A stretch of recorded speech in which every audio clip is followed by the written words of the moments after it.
Go. Welcome to another episode of Netflix and Chill. And again we go, and we have ourselves a great match day. Some controversy, some bullshit, some crap. So we're gonna sit here and talk about it, potentially rant about it, and hopefully we come to a conclusion that the refs are fucked. What? It's like, listen, man, all the UEFA refs have to go, man. I'm wearing a Celtic. Actually, this is I found this kit a few days ago. This is from you know how we were talking about Red Bull branches. This Right? is a Celtic branch in Utah. They have a In- club called Utah Celtic, Dude, that looks and like the logo of General Electric. yeah, that too. No, it's a Celtic. No, it's a Celtic. That looks oh, like yeah, I my see it now. I see it, It's a yeah. Celtic kit. So this Okay. is. I think they're in the league that Pele played in. I don't know what the fuck it's called. Oh, Uh, jeez. what part? It's not MLS. The other one. USL. Talk about Yeah, USL. probably No, No, there I you USL. think go. it's UFL. Yeah, the whatever. NASL back in the days, North American Yeah. Soccer League. So, exactly right. So alongside me, we have Edgar with a Red Army kit. What are you wearing, sir? Red Army kit. Yeah, this isn't Red Star Belgrade. Don't worry about it. This is a 2013, 2014, I believe, Granada. I think it's the third kit, or it could be the away. I don't Ooh. remember. But, got the La Liga patch, got everything. So, Yeah, what's on the back? nothing. I actually hate jerseys with names and numbers. So, it's Ah, completely blank. Hate is a strong ooh. word. Yeah, No, no, let's no. not use It's that every word. time I get one, mini rant before the actual rant. It's like if the quality is bad, then it literally crumbles within like a day Well, or after you can washed it we? one How time. about yeah? Because maybe you don't know how to wash it. Maybe that's the problem. Okay. Maybe you No. should stop buying them from fucking Chinese stores and get like Yeah. actual Whoa, that's authentic shit. allegations right there. Actually, the ones that crumbled were real. So, Real Well, Chinese. Chinese. Listen, they're all made in China. What do you want me to do? Okay.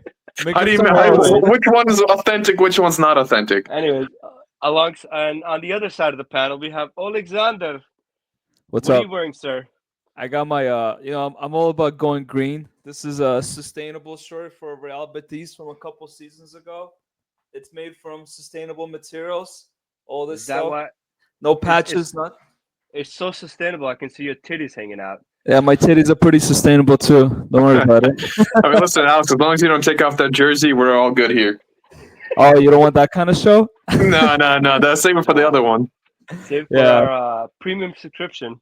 but I gotta rep our boy Anthony because he's been putting in bits lately. So I figure slap on a Yeah, Betis there you shirt go. there. You Listen, guys should, it's you know, anybody that leaves Man United suddenly remembers how to play football again. So I was gonna say like just a side topic. You guys should support the players that left United instead of actually watching United. Do the opposite. Do the opposite. That's not a bad idea. support is a strong word, honestly. Yeah. Assimilate with. How about that? Assimilate with. I don't think that's the right Anyways, word, but we'll move on. anyways, we have Yeah. a lot to talk about. A lot of games that happened this past week. A lot of controversials. A lot of good games as well. So let's kick off the discussion with one of the easier games to talk about. Barcelona Benfica. What do you guys think? That was I a great mean, game. That was fun. I was working, one eye at work, one eye at the game. It was end to end, and that assist by Lamine Yamal the minute he yeah. did that first feint, I was like, Messi, is that you? Are you back in Uh, Barca? oh, It's like you gotta squint a little, like, whoa, Yeah, whoa, whoa. Yo, exactly. is this 2011? That's what it felt like. It was fantastic. I mean, there could have been a lot more goals. I really thought it was going to be more goals. Second half was kind of quiet, but I mean, there are levels to this, and we talk about it, like Barca when they're hot, they're hot, and that was their game. They were on fire. what Yeah. about you, sir? What about you? What do you think, sir? In the Red Listen, Star, Belgrade, listen, Granada. Belgrade, completely robust. No, I'm gonna agree with Alex here. I mean, I echo the same points. It was a good game. The result was kind of as expected. I didn't really see Benfica, getting back into it.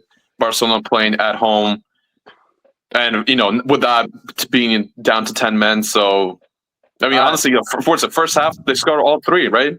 And that's it. That was kind of game done. What about I just want to Rafinha? Rafinha. Rafinha. I Wait, think Rafinha. the most i- the most isn't wait? informed Sorry, man in football. he is probably one of the most informed men in football right now. But didn't he set a record like most goal contributions by Brazilian in like the UCL or something?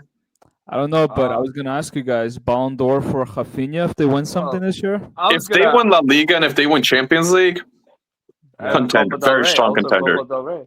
Well, I was gonna emphasize on one. The first goals you guys talked about, Lamine Yamal's assist. Woo! I was gonna talk about decision making, and I've brought this up before. How many footballers that we know that would cut on their left and would shoot that ball instead of passing it? I mean, I would do it. I'm not even lefty. So at Yeah, that honestly. Yeah. age, and making those kind of decisions at 17 and understanding the game at that level, it's incredible. Listen, this is like a beautiful mix of Spanish flair with German efficiency. Exactly. This man is a fucking machine. Like for So like, listen, he just turned 18 or he's still 17 he's technically. still I mean, he 17. just turned 17. Listen, for 17, this man is cooking. He's cooking players twice his age. Yeah. The last thing I wanted to mention, his decision making at 17 and my decision making at 17. You know what I What were was you doing deciding at 17? So Oh, You know what's hey, funny? Hassan, there's levels to this shit. there's like Lamine Yamal was is cooking the best defenders in Europe. At 17, Hassan was cooking fried chicken. Hassan was cooking chicken. That is anyways. factual statements right there. I mean, Benfica had a chance, but I think once the goals went in, Barca turned it off. They held the ball second half, and it was game over at that point. Realistically, what? There's two chances that I really remember. Obviously, the one goal they scored by Otamendi. The other one where I think Pavlidis hit the crossbar. And that was a good play. But if that would have went in, there may have been some kind of recovery. But I think after that, Rafinha scored the third, and it was kind of game over at that point. Being 4-1 down on aggregate.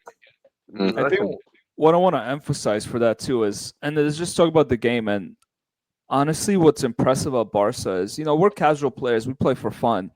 The speed at which these guys make decisions and how well they play at those speeds, like that, I appreciate that so much, because when we play, we make great decisions, but not at that speed. Like I can make a great pass, but it's gonna take me a few seconds. Think about it. These guys split-second decisions, and I mean, it just looks so smooth. And I mean, that's what separates pros from casuals. No, the that's speed the at which difference they make between the decisions. Barca academy.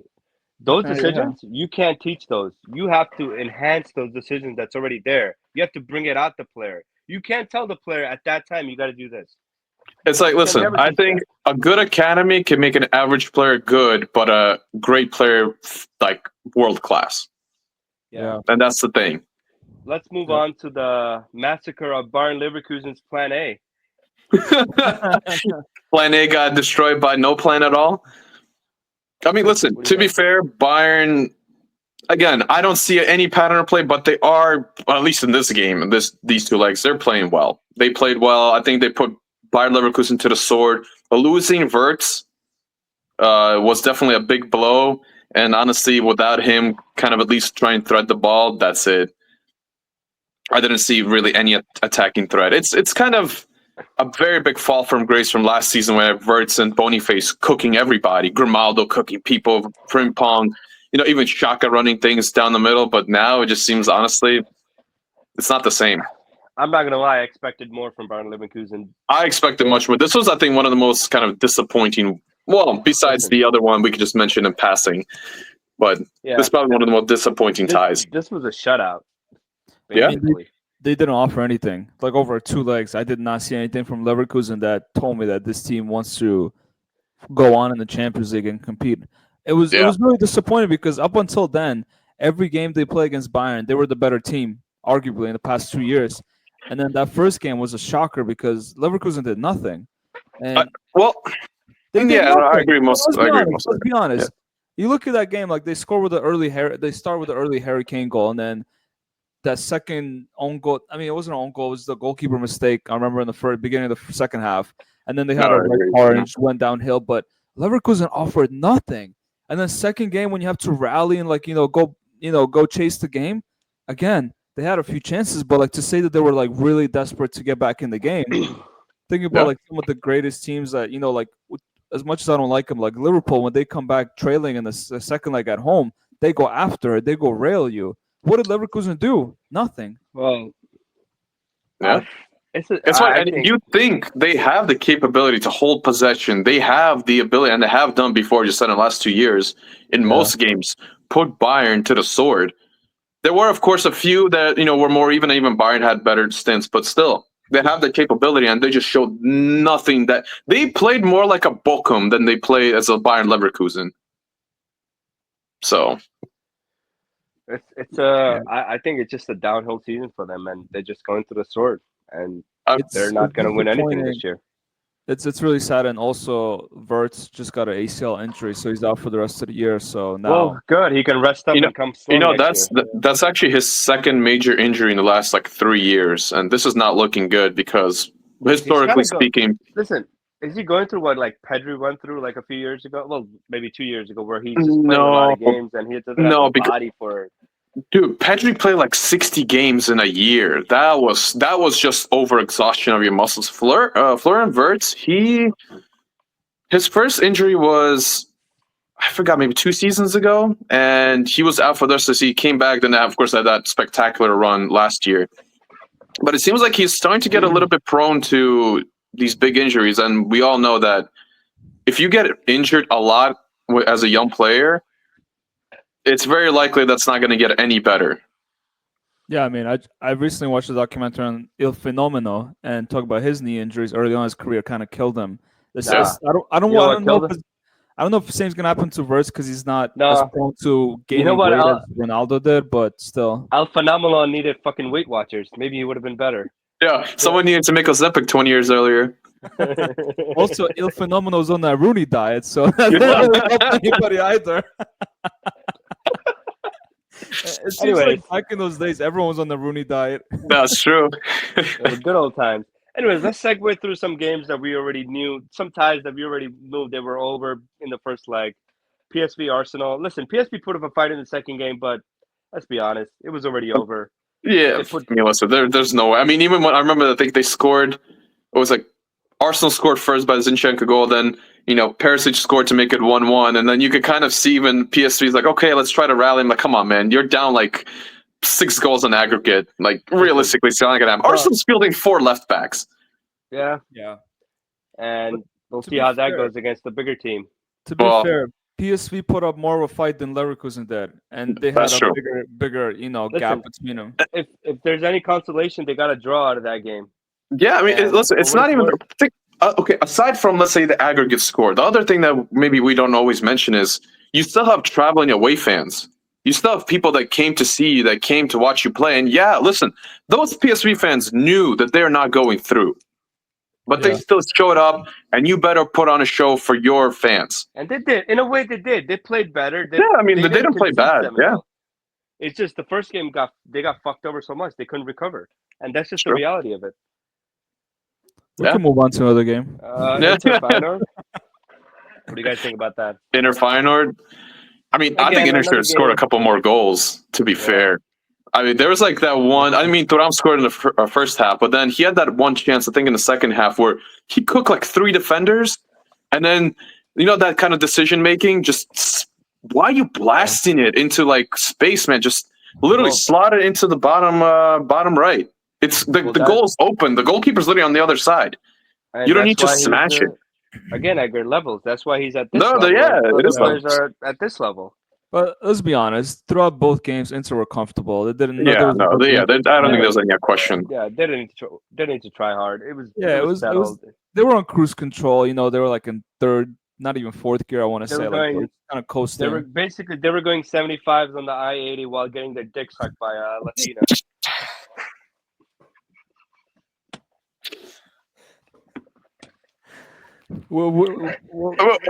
I mean, anyways. So moving on to. I mean, that's quite an analogy. Aston Villa and Club Brugge. Listen, I think the red card killed any. Sorry, go ahead. I was gonna say the red card killed any way for Bruges to come back. I think being down already 3-1 from the first leg was not great, but then going down a man, I think that's it. And then, of course, Marcus Rashford and Asensio. Yeah, I It was felt gonna like say, yo, quite the chemistry there. it felt like the Bruges players went to the Greek parlor before the night because the way they came It out seems there. like everybody going to Birmingham just trying to, I don't know where they had their late night grub, but that was yeah. I It's mean it that's was one way. it's a walking distance from the stadium. Let's just say that. It's not that far, yeah. it wasn't that far, no. I don't know what happened there, but I it think wasn't a on. I mean, contest. that game argued was 6-1. I think it was done in the first game. So It was gonna be an absolute upset if Club Brugge actually was able to claw it back. and again, Aston Villa, they were pretty comfortable. They scored their goals. They had their the new players they brought on. They clicked well, and they're looking forward to the next leg. I think we talked about it before because they play each other in the group or league phase, whatever the fuck UEFA wants to call it nowadays. And Bruges beat them 1-0 at home, and that made me cautious going into this tie. But knowing how Unai Emery is, I knew he was going to do his homework. And honestly, the first leg was they had their chances. They could have scored. Bruges could have scored more. Villa got lucky, but it seems like Unai Emery made all the right decisions, and this Yeah, team, clicked into gear when they had to click into gear. Aston Villa didn't overexert themselves, but again, they looked pretty comfortable against Bruges, and they didn't have to do too much to beat them, which is a sign of a good team, in my opinion. yeah, yeah. Before we get on to the good games, let's talk about Lille at Dortmund. That game, that tie could That have was went a good either game. way. That was a good game too. Yeah, You I know, mean, quick word on the penalty. What do you guys think? Was it a pen? Was it not against Gareci? It's soft, man. It's so soft. I mean, in my opinion, like it's soft penalty, but is it a penalty? Probably But yes. that by definition of law, we're gonna get into that later. Oh But yeah, let's well, speaking of law. No, but and I mean it's a penalty, and on the balance of play, Dortmund did deserve to win that game. They created more chances. They were a dangerous team. I'm actually disappointed in Lille because I thought, and I knew it was going to be a cagey game. It was going to be one goal game. But when you're coming at home, you're tied 1-1. You have your home fans in front of you. Again, no aggression, not trying to dude, go. there's no After. passion. There's There's no no aggression. passion. Like watching him play, it was really disappointing because I expected Lille to kind of grab him by the neck and just try to finish them. Dortmund's so vulnerable nowadays, but honestly, it felt like Dortmund were in control the whole time, even though they went down 1-0 after a stupid goal that the goalkeeper let go through his legs. It just Yeah. felt like right after that goal was all Dortmund, and so like the penalty was soft, but the Dortmund deserved to go through in this game. Yeah. all right, Okay. all right, fair I enough, fair mean, yeah. enough. I have some I more don't. thoughts. I mean, we've seen soft penalties given in this round of Champions League, so yeah, no more comment on that. Just a quick note on the basis of the tie. I think Dortmund did deserve to go. They showed up consistently in both games, and Lille just wasn't aggressive enough, and they couldn't take their chances. I mean, listen, That's Dortmund in Europe are a different team Yeah. because Anyways, Dortmund in Bundesliga are what, like 10th, let's 11th? let's talk It's about one of the bigger games. it's One funny. of I'm the bigger actually ties. watching Dortmund right now. They're losing.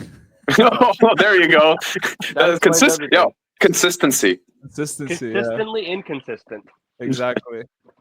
Anyway, let's talk about one of the bigger games of the weekend, and I think somewhat deserved from PSG. What do you guys think? That was great. Oh, listen, PSG should have pulled away in the first game. There shouldn't have even been, honestly, a contest in the second game. And you know what? Liverpool, even at home, didn't really present a lot. Was To it be Nuno fair, Mendes? they played way better. They played way better at home than they played away. Well, yeah, no, you would expect Liverpool to play better at home, but they didn't play that well. I mean, yeah, okay, I believe they hit the post. Like, Listen, Mohamed Salah had two chances, one-on-one. He had an open net in the first chance, and then one-on-one with the goalie in the first 10 minutes of the game. yeah. After that, he was in Nuno Mendes' pocket.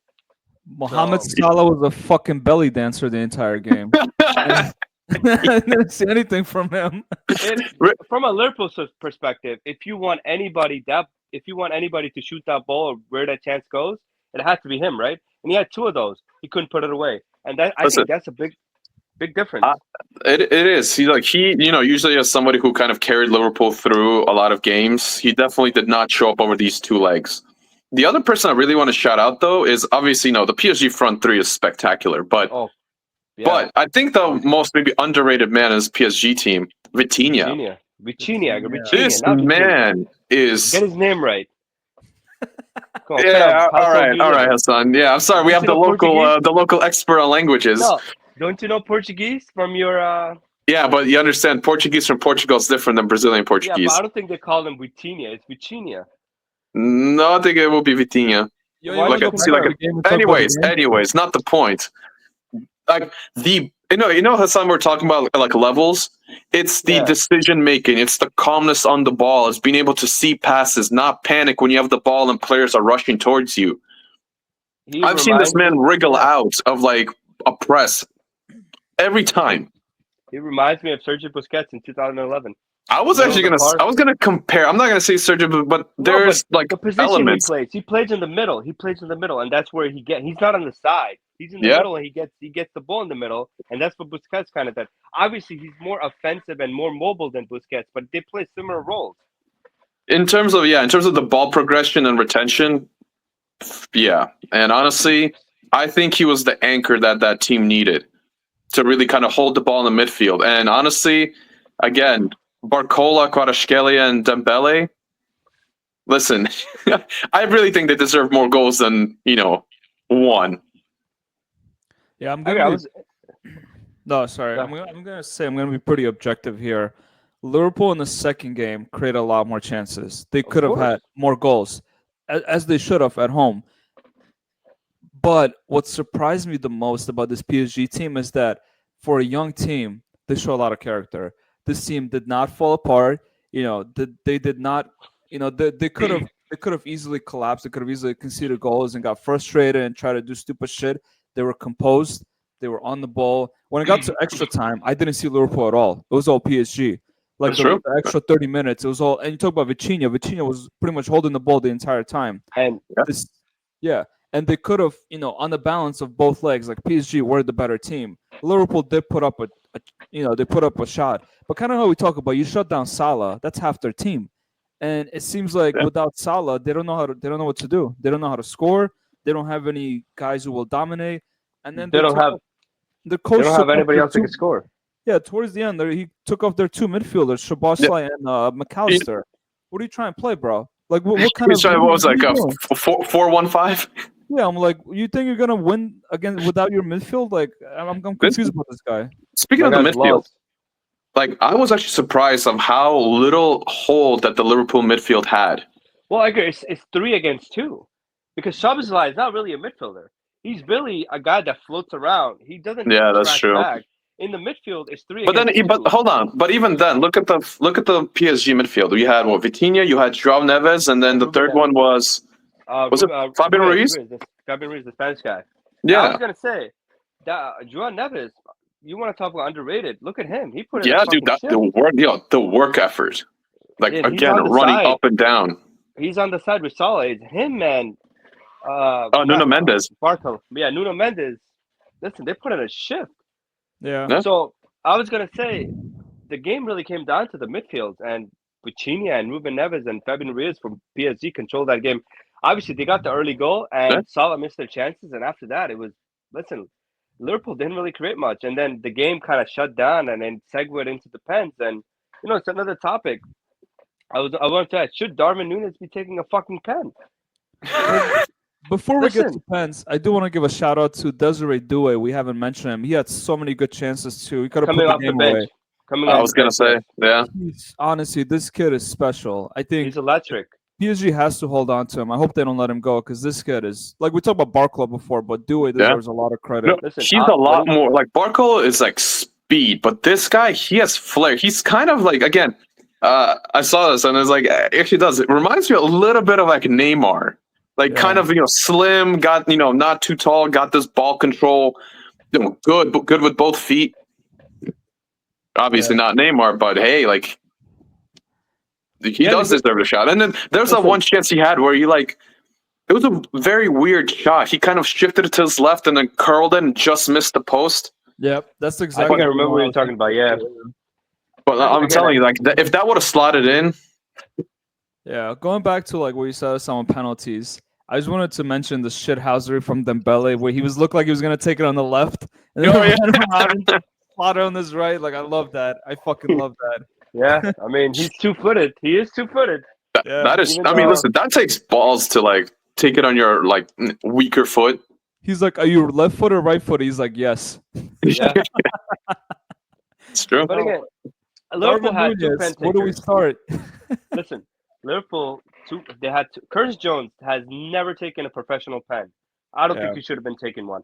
Van Dijk should. There was other players that have taken pens that probably should have took the pen. There was Van Yeah. Dijk. There was Graham Birch. Even Arnold should have took a pen there. So Yeah.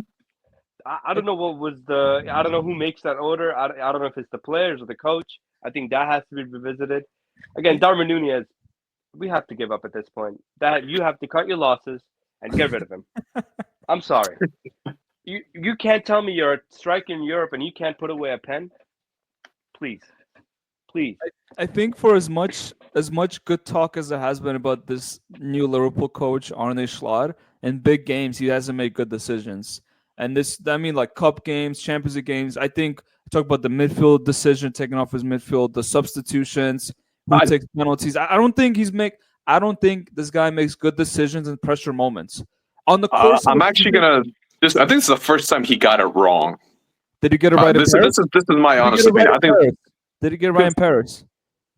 no, no, Well, he no, didn't no, get no, no. Well, punished. I mean, He didn't get punished these in two Paris. legs were the first time he really got it wrong because he Didn't beat he lose Madrid to- in the group stage. They play other big teams in the group stages. In the Premier League, they beat every big. Oh, actually, they lost to. Oh, They tied did with they- United. Okay, did they beat Man United? yeah. Okay, that is. What an Listen, achievement. Man United, What an when they play achievement. Man City this season or Liverpool or Arsenal, they pull it out the bag. They play against Southampton, they get smacked sideways. So wonder But also, why. didn't Liverpool get knocked out by Plymouth in the cup? that is true. I mean, like, What a Yeah. shit show. All right, but listen, whatever. Anyways, not. Some on this panel proclaim they're the best team in Europe. no, Not even close. no.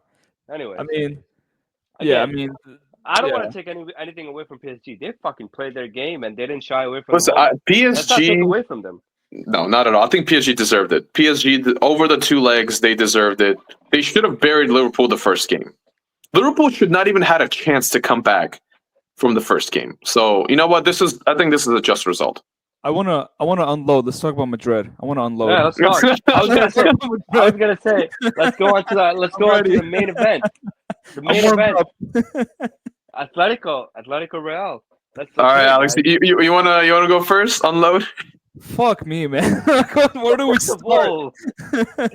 Wait. Can I say one comment? comment first before you start? Okay, go ahead. Watching Atletico Madrid over the years is worse than using sandpaper to wipe your ass. This Okay. team is fucking disappointing. But please, go ahead.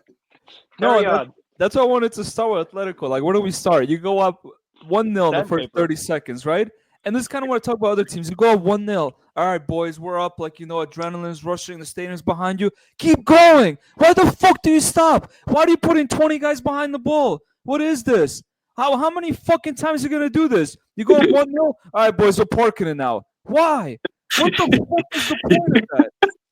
That's so frustrating. Like, you're winning 1-0. You got this team by the scruff of the neck. Keep going. You know they're vulnerable. They're not good defensively. Rudiger's on fucking drugs half the time. Fucking keep going after them. Why are we doing this every time? And you talk about it's like wiping your ass with sandpaper, right? It's like fucking swallowing sandpaper. Why the fuck we do this every single time? It's not even the first time. Simeone want to go in the fucking conference room. Raise your hand. Raise your hand, bro. How about you go coach sometimes? Raise your hand. Fucking put that hand up your ass.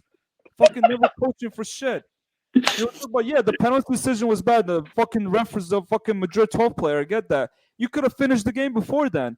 Fucking talk about the pen, bro. Go fucking play football. None of this fucking score the ball. All right, bro. Bring the park, bro. Fucking park bench right here. Ready to park it. I'm done. Calling it a day. Yeah.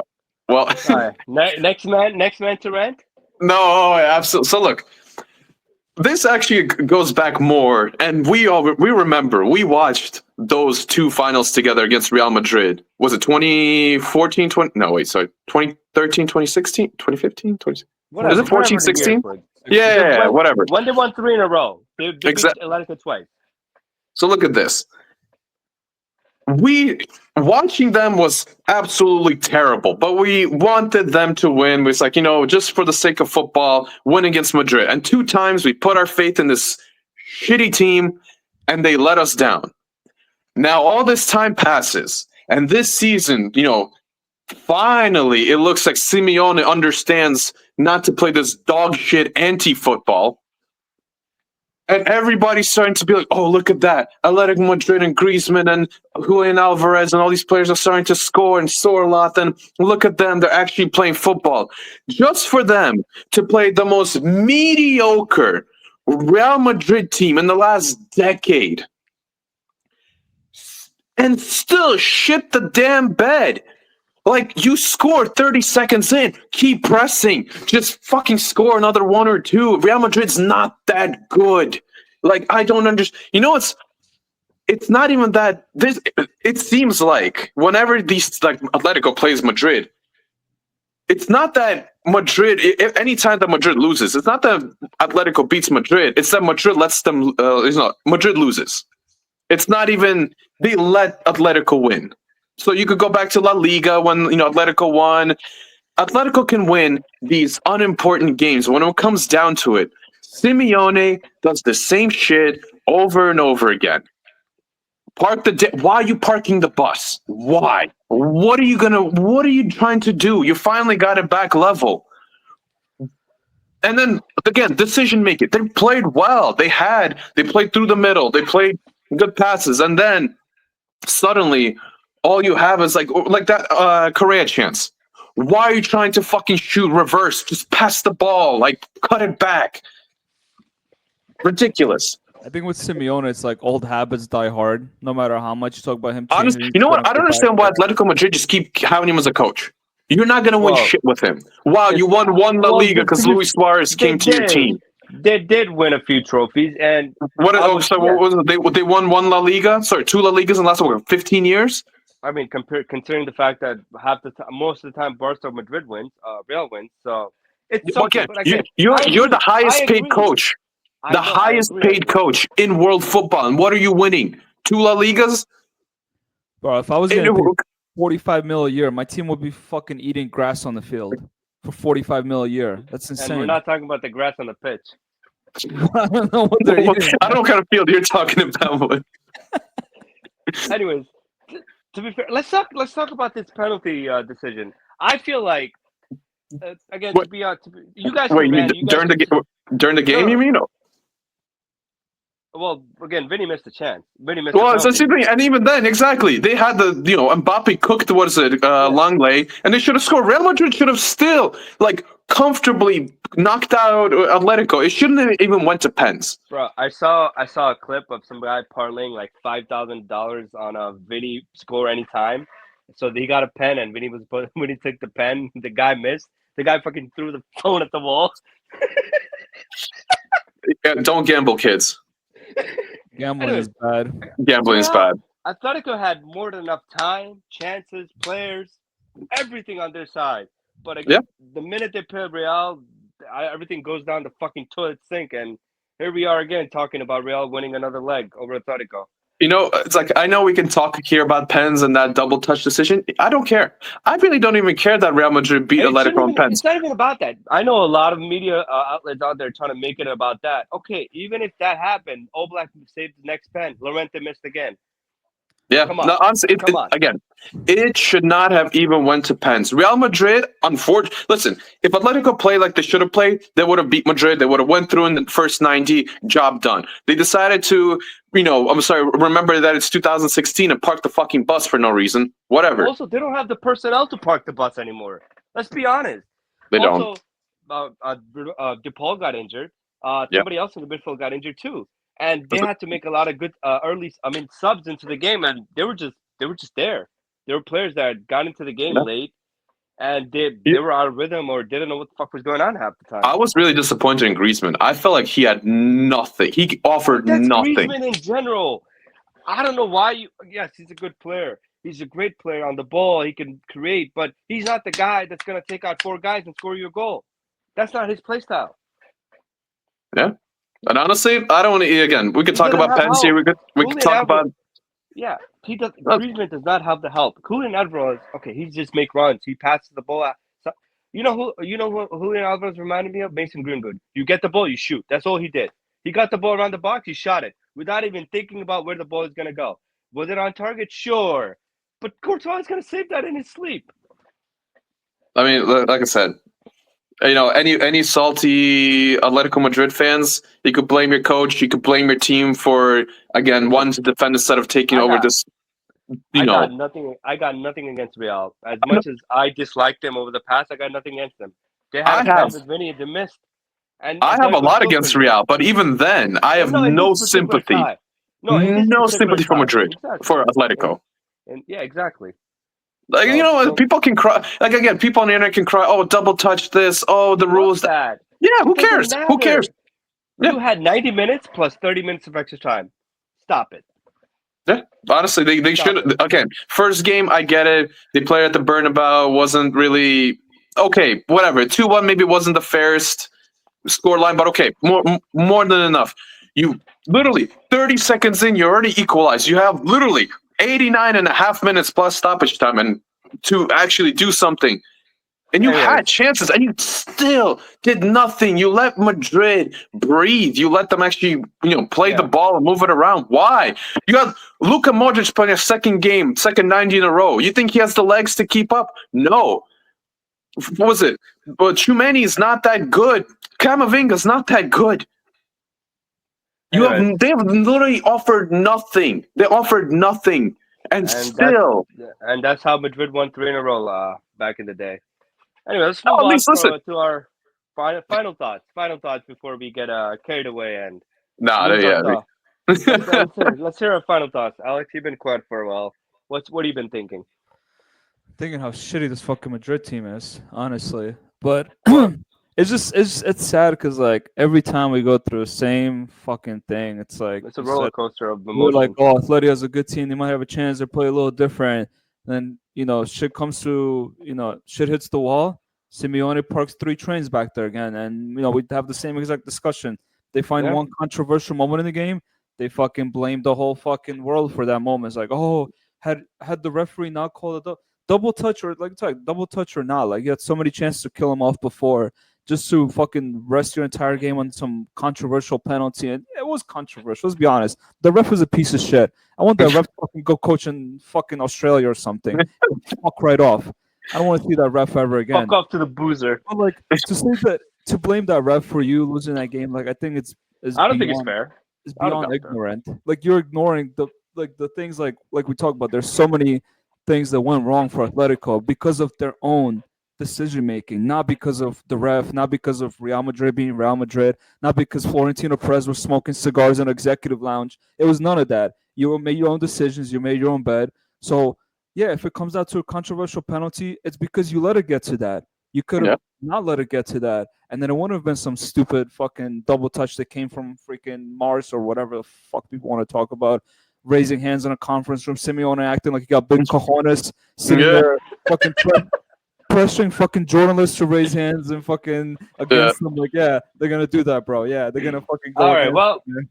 let's just I think we let out what we need to let out. We released our stress, and Yeah. let's look forward to quick predictions before we end it off here for the next. Oh, I mean, I think all of us will be pretty much in unison of what we think is going to You guys happen. wanna before we go, you guys wanna review our predictions for this round, see how many we got Yeah, right? let's do that and we end it, and then we could do a And separate then we can do episode. next round. All right. So for this round, PSV Arsenal, we all picked PSV, so it's none for us. That was a very biased choice. Real Atleti, we all picked Real, so we got one there. PSG Liverpool, Edgar and I picked PSG. Hassan picked Liverpool, so that's two for us. Wait. Yeah, Hassan, so far you're on one. We're on two. Bruges Villa. Edgar picked Bruges for some reason. I don't know what you were He fucking was thinking there. he was smoking in the Greek lounge. Right? Benfica Barca was all One unanimous here. Lille Dortmund, we all picked Lille, so that was all I Damn. picked exact Dortmund. opposite.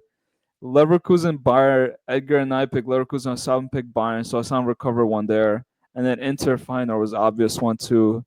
So we got one, As we Hassan got 1, 2, 3, 4, Four. 4. Edgar, you got I think I got probably 3 or 1, 4. 2, 3, 4. Man, you have the shit in front of me. Like, it shouldn't be that hard. Yeah, we all did shitty. Look, I think Alex, I think you got 5. did I get 5? I got Real, PSG, Villa, Barca. I did get 5. Okay, You got 5. you guys are shit. I win. Good. You win the trophy of go fuck yourself. Hassan, you All want to right. do a quarterfinal prediction? I'll let you run with this. No, let's do it. Let's No, do I mean, it for listen, first episode. it's gonna take like 10 seconds to predict. I mean, I think we're gonna be pretty much in unison. So, Sure. Bring up the teams.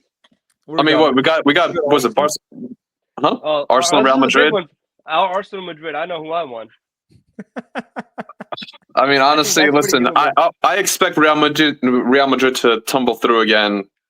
Yeah, Okay. Real Madrid, What about PSG, Aston Villa, that one? PSG. PSG. I'm gonna go Villa just for the fun of it. Because why not? Inter All right. Bayern.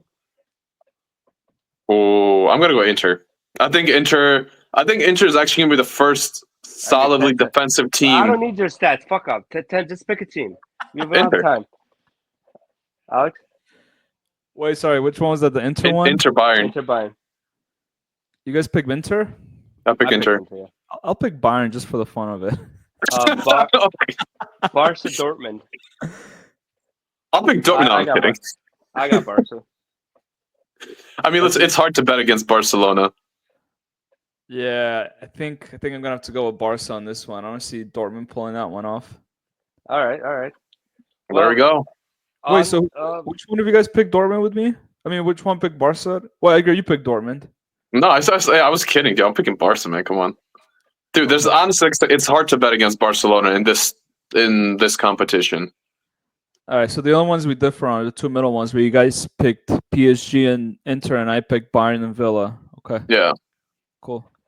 Well, All right. on that note, it was a pleasure speaking with you, fine gentlemen. And I can't say the same, but all right. Look out for our next special episode during the break that we have until the quarterfinals. So until next time, next 6. I'll see you all in Chill. Birmingham. Yeah.